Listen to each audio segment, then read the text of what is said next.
My cousin's pregnant wife told me to move out of the family house, not realizing I owned it. When I revealed the truth, she lost it, even tried to change the lock, so the police knocked down the door. I need to get this off my chest because I am still processing what happened. I am 28 and have been living with my uncle David, Aunt Rachel, and their son Marcus, plus his wife Kelly for several years now. Marcus is technically my cousin, but we grew up close enough that he feels like a brother. My parents died when I was in college, and my uncle took me in during that horrible time. I thought we were all family. I thought we had each other's backs. Last week, I finally got the job offer I had been working toward for months, a great position with a tech company pulling in $92K plus benefits. I had been grinding through interviews and assessments for weeks, so when that email came through, I was over the moon. Uncle David insisted on making a huge dinner to celebrate. Even Marcus, who usually works late every night, came home early. We had this amazing spread. Everyone was drinking and laughing, and I felt like everything was finally coming together after years of struggle.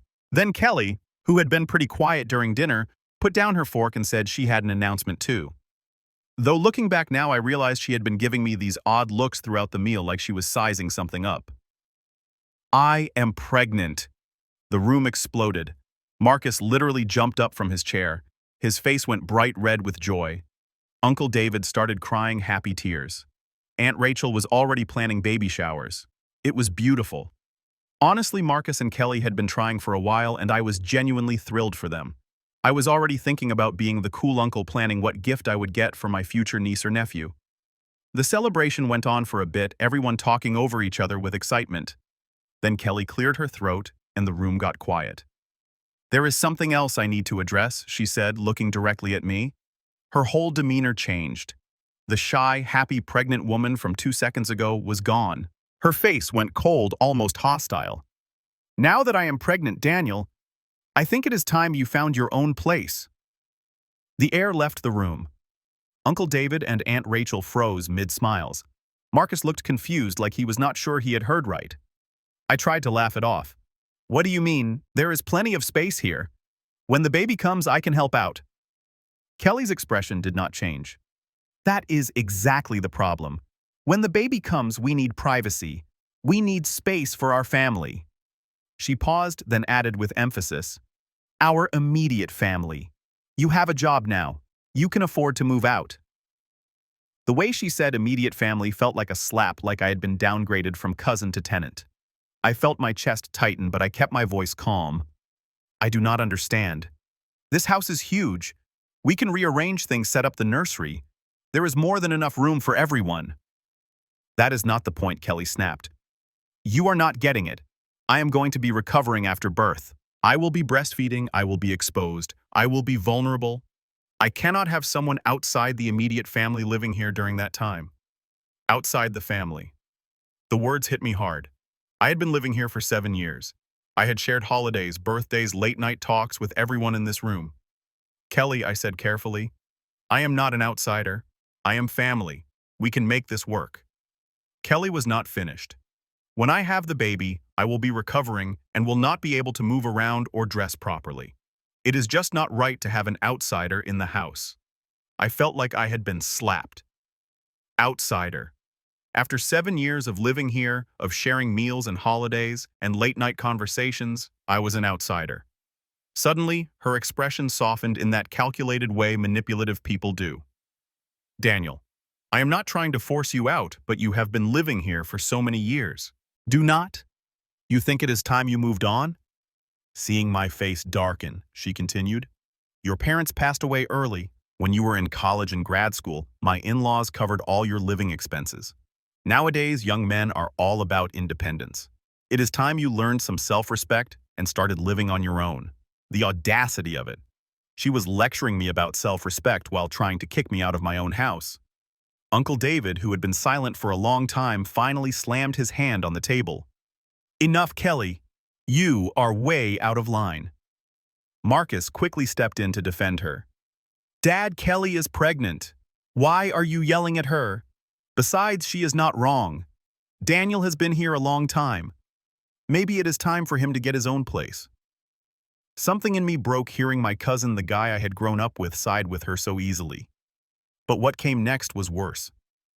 Marcus looked at me with this expression I had never seen before, something between pity and impatience. He said, "Look, man, I did not want to say this in front of everyone, but Kelly and I have been talking about this for months. We need to start our own life. And honestly, at your age, still living with your uncle, it is not a good look. People ask us about it all the time. It is awkward." There it was, the real reason, not Kelly's privacy concerns or the baby's needs. They were embarrassed by me. Uncle David lost it. He slammed his glass down and shouted at Marcus, "Then you can get out too." The tension in the room was unbearable and everyone had their eyes on me. I had stayed quiet for too long. That silence had only taught people they could walk all over me. With a voice steadier than I expected, I began. "Kelly, Marcus, I am sorry, but you are both mistaken about a few things here." The room felt even more silent. Uncle David, still red with anger, watched me intently. Aunt Rachel sat with her hands folded, clearly uncomfortable. All eyes were on me. I took another deep breath and continued. The day after my parents' funeral, Uncle David handed me an envelope. Inside was every single check I had written them for care. 14 months of payments, $760,500. None of them cashed. Aunt Rachel started crying at the mention of it. Uncle David's voice was quiet but firm. "We could not take money for caring for family," he said. "But you needed to feel like you were doing something, so we let you write the checks. We put them in an account for you for when you would need it. I used that money as the down payment on this house. The life insurance, $4,000, was enough to buy it outright at $275,000. The rest went into investments and an emergency fund, every utility bill, every property tax payment, every repair for the past 7 years. That all comes from what my parents left me." The shock in the room was immediate. Marcus looked like I had punched him in the stomach, while Kelly's face transformed from smug superiority to something between rage and humiliation. She went pale for a moment, her lips trembling, but quickly shifted her expression to something even colder, her eyes burning with pure hatred. What Marcus stammered, clearly at a loss. "But Dad, this cannot be true, right?" Uncle David looked at him, his eyes filled with frustration and shame. He hesitated before nodding slowly in confirmation. "Yes, son. Daniel owns this house.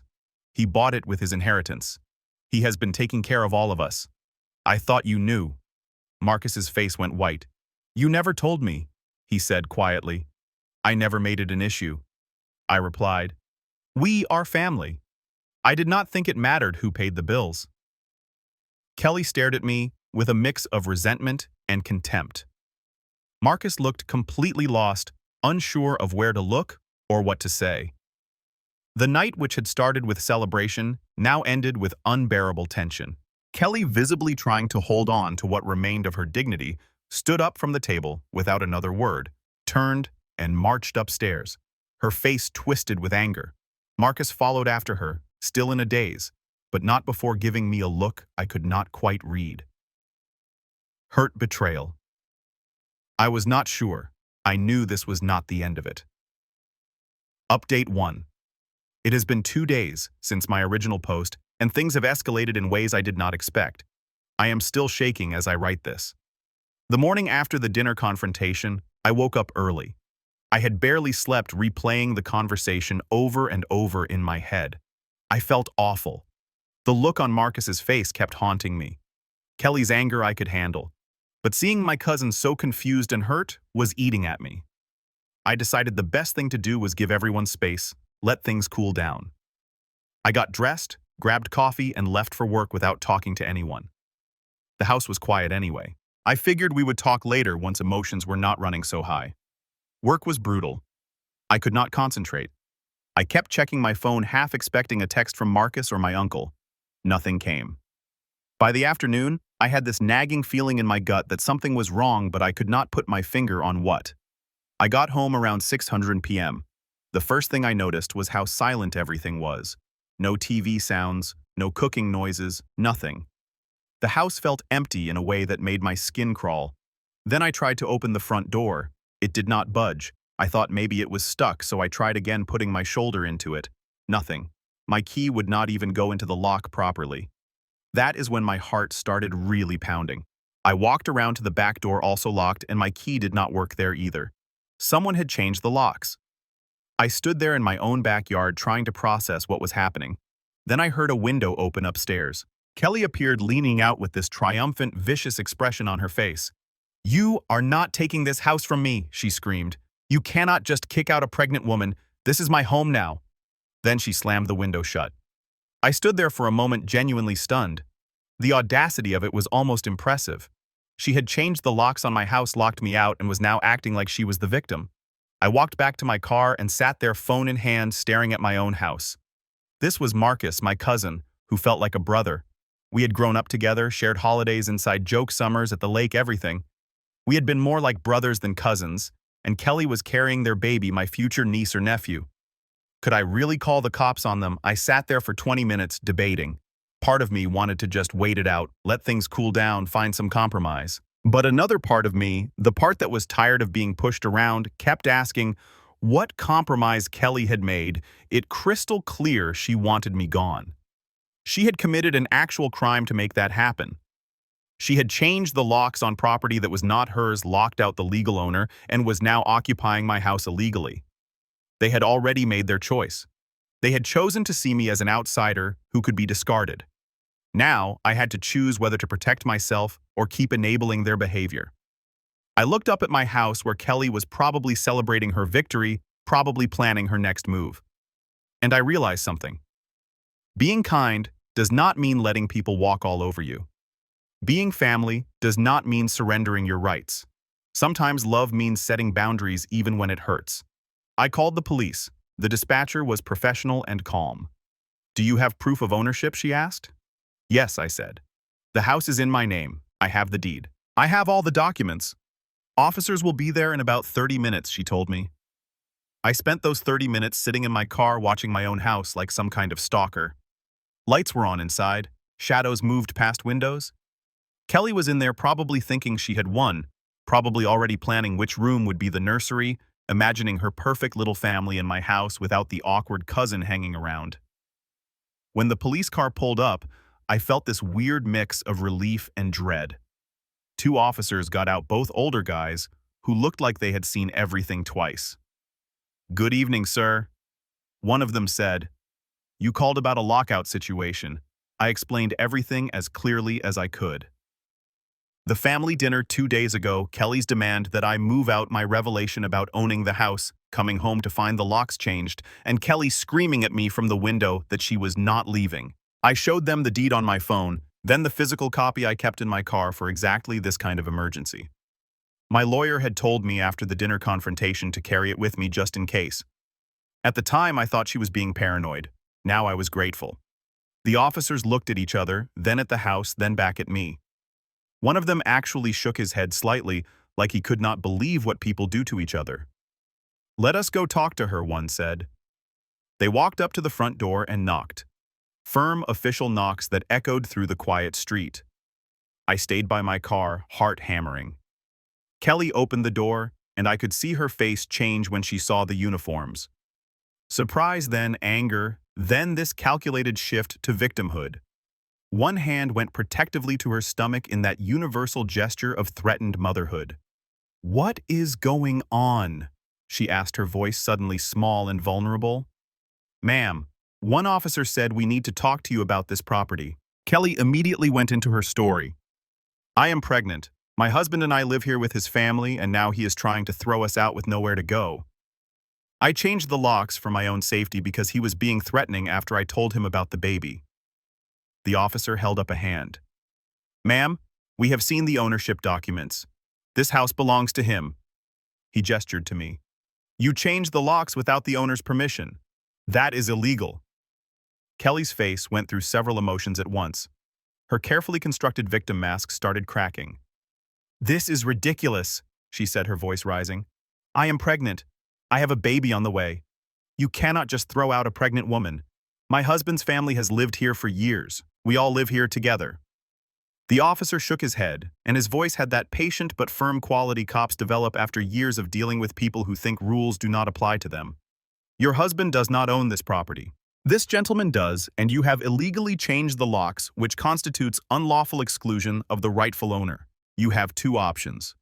Unlock the door and leave voluntarily, or you will be arrested for trespassing." I watched Kelly's face go pale, then flush bright red. Her calculated victim act was crumbling, and underneath was pure fury. She looked at me with such hatred that I actually took a step back. "You will regret this," she hissed. "I am not forgetting this ever."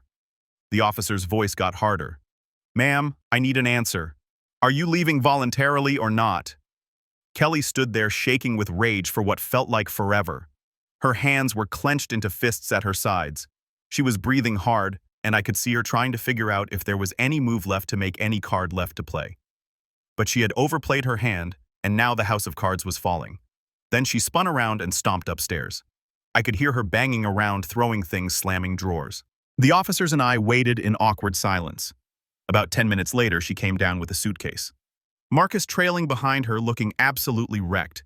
He had clearly rushed home from work. His tie was loose, his shirt wrinkled, and his eyes were red. "Daniel," he started, but I held up my hand.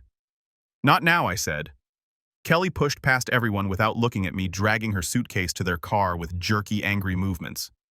Marcus lingered for a moment, opening his mouth like he wanted to say something. We stood there, cousins who had grown up like brothers, and I watched him search for words that would not come. Then he turned and followed his wife. After they left, the officers made sure I could get back into my house. They had to call a locksmith to change the locks again, which arrived within an hour. One of the officers stayed until it was done. Before he left, he said something that stuck with me. "Been doing this job for 23 years. Family disputes are always the hardest. But I will tell you what I tell everyone. Sometimes the people who are supposed to love you the most are the ones who will hurt you the worst. You did the right thing protecting what is yours." Uncle David and Aunt Rachel had apparently been at a friend's house during all of this. When they came home around 1000 p.m. and I explained what happened, Uncle David looked like he had aged 10 years. Aunt Rachel started crying. "I am so sorry," Uncle David said. "I never thought it would come to this. We should have said something earlier, should have backed you up more clearly at that dinner, should have told Marcus years ago about the house, about the checks, about everything. But the thing is, they had backed me up. Uncle David had shouted at Kelly, had told her she was out of line, had offered to throw both her and Marcus out. The problem was not them. The problem was Kelly's sense of entitlement and Marcus's blind support of it. That night, I lay in bed in my own house with new locks on the doors, and I could not stop replaying everything. The look on Kelly's face when the police explained she was trespassing. Marcus's devastated expression. The sound of her screaming that I would regret this. But here is the thing I kept coming back to. I do not regret it. I feel sad. I feel guilty about Marcus. But I do not regret standing up for myself. For years, I had been quietly supporting everyone, never asking for recognition, never demanding anything in return. I had let them make assumptions that turned into expectations that turned into demands. And the moment I asserted my actual rights, I was treated like the villain. You know what the worst part is? I would have helped them. If Kelly had come to me and said, "Daniel, I am pregnant and nervous about having a crowded house. Can we talk about options?" I would have helped them find an apartment. I would have offered to help with the deposit. Hell, I probably would have helped with rent for the first few months. But she did not ask. She demanded. She tried to force me out through manipulation, and when that did not work, through illegal action, and Marcus stood by her through all of it. Update 2. It's been a week since my last update, and I kept putting this off, hoping things would improve. They didn't. Marcus called 3 days ago. When I saw his name, I felt a spark of hope. Maybe my cousin would finally remember who we were to each other. Instead, his voice was cold. "We need to talk about what you did." He accused me of threatening Kelly, of humiliating her, of calling the cops on a pregnant woman. I told him the truth. She changed the locks on my house. He brushed it off as just paperwork and said Dad always called it the family house. When I reminded him I bought it with my late parents' insurance money, he snapped that I was throwing his wife out because of money. Then he hit me where it hurt most. "Your parents would be ashamed of you." I tried to stay calm, but the conversation only got worse. He said I should just rent an apartment since I'm single and they need the space. When I pushed back, he shouted that real family sacrifices without keeping score. That by even mentioning what I've paid, I proved I never saw them as family at all. I told him the only score I'd kept was every time my generosity was taken for weakness, every time I disappeared to keep the peace, he hung up. Uncle David keeps urging compromise, but I don't see one. Kelly wants me gone, and Marcus sees me as the villain. Later, Aunt Rachel told me Kelly had been complaining about me living there long before the pregnancy. The baby was just her excuse. That night, my aunt made my mom's lasagna recipe, and the three of us ate together. Marcus's chair was empty. Aunt Rachel said my mother would be proud I stood up for myself, that boundaries aren't betrayals. Uncle David agreed, tears in his eyes. For the first time, I believed it. I finally saw what they had seen all along. Giving everything doesn't make you generous. Sometimes it just makes you a doormat. Work starts next week. At least their things make sense. Clear expectations, professional boundaries, logical consequences. At home, Uncle David and Aunt Rachel walk on eggshells. They are supportive, but I see the strain. Marcus is their son. Kelly is carrying their grandchild. 2 weeks ago, we were all celebrating. Now the chairs are empty. Some say I should feel guilty that family means more than property. Others say Kelly showed her true colors. I feel both. I am sad it came to this. I am angry I was put in this position, but I know I did the right thing. You cannot let people walk all over you just because you share DNA. Boundaries matter. Self-respect matters. I just wish it did not hurt this much to enforce them. Final update. It has been 2 months since my last update. A lot has happened, and I think I am finally ready to close this chapter and share how everything played out. Kelly had a baby 3 weeks ago, a girl named Sophie. Uncle David and Aunt Rachel visited the hospital, came back with photos, and I could see the mix of joy and sadness in their eyes. Marcus is their son, but she's also their granddaughter. I looked at the pictures, tiny perfect with Marcus's nose and Kelly's dark hair, and felt this heavy mix of pride, grief, and loss. I should be the uncle in her life, but instead, I'm the family outcast. Marcus only texted me 3 words after the birth. Her name is Sophie. No photo, no invitation. I replied, "Congratulations." But he never answered. Uncle David has tried to mend things, but Marcus and Kelly refuse unless I apologize and give up the house. My lawyer told me to disengage, and I have. The hardest part isn't the fight itself. It's the grief. I lost the cousin I thought I had, and the family unity I believed in. But I've learned that real family respects boundaries. Uncle David and Aunt Rachel have shown me that blood doesn't define loyalty. Meanwhile, life is moving forward. Work is going well. I might get promoted soon, and I'm building friendships, rock climbing D&D nights, learning to cook. Therapy is helping too. Dr. Patterson reminded me that it's okay to grieve Marcus while knowing I did the right thing. Uncle David and Aunt Rachel live with me now. They insist on paying their share, and I value that clarity. We share quiet dinners, swap old family stories, and I even found a letter from my mom written before the accident telling me not to confuse generosity with erasing myself. Reading it felt like she reached across time to reassure me. Marcus and Kelly are struggling financially, but it's not my burden anymore. Maybe one day Marcus will see the truth. Maybe not. Either way, I've chosen myself, my dignity, my boundaries, my peace. Real family doesn't ask you to set yourself on fire to keep them warm. I'm closing this chapter and moving forward with my life.